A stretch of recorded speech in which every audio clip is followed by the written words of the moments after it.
is seek feedback.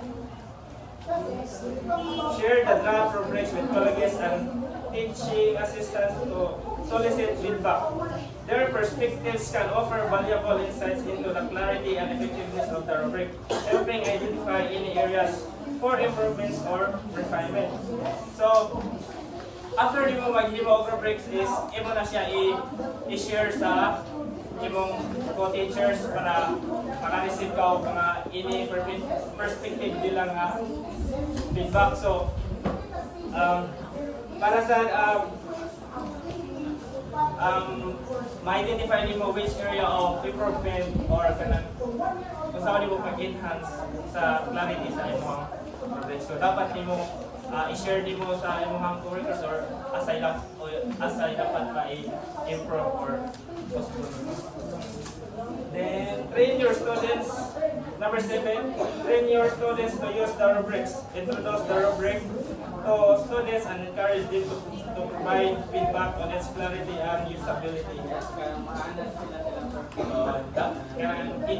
Imo sila i-educate how to utilize your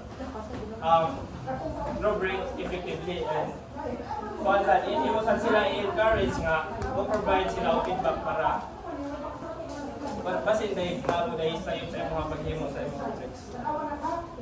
Then number 8 is iterate based on feedback. So incorporate feedback from colleagues, then teaching assistants and need students to refine the enhancement of rubrics addressed by the identified weakness or ambiguities to ensure that the rubrics effectively support fair and consistent assessment practice. So, if based sa kanang mga nag-gather demo or na-receive na mga feedback from your colleagues or colleagues, assistant teacher or students, so imo sila i-rework like kung ano mo, i-incorporate nimo ang ilahang mga different perspective feedback, like imo i-incorporate din. Dito na nimo mag-base, dito na ka mag-base kung saan nimo mag-rework mo.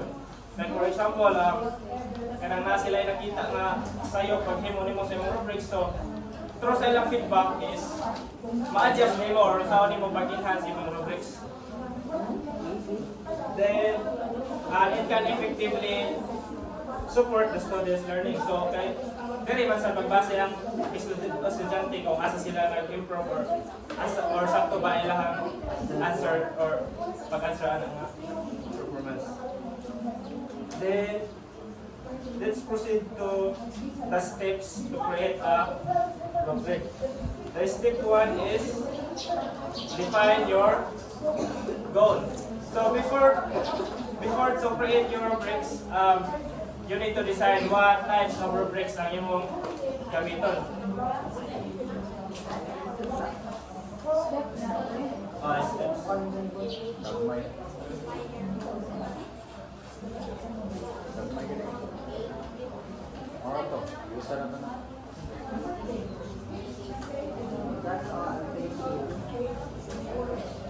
So magbalikan niya.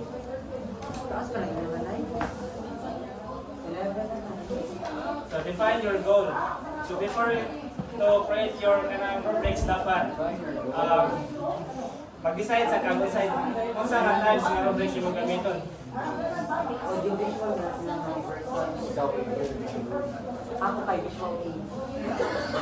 Then para ma-define mo imong goal, so there are some following questions nga imong i-asa imong gagalingon para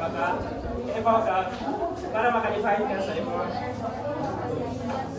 So the first question is, how detailed do I want my feedback to be?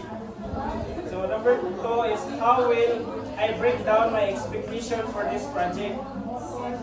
Number 3, are all of the tasks equally important? 4, how do I want to assess performance?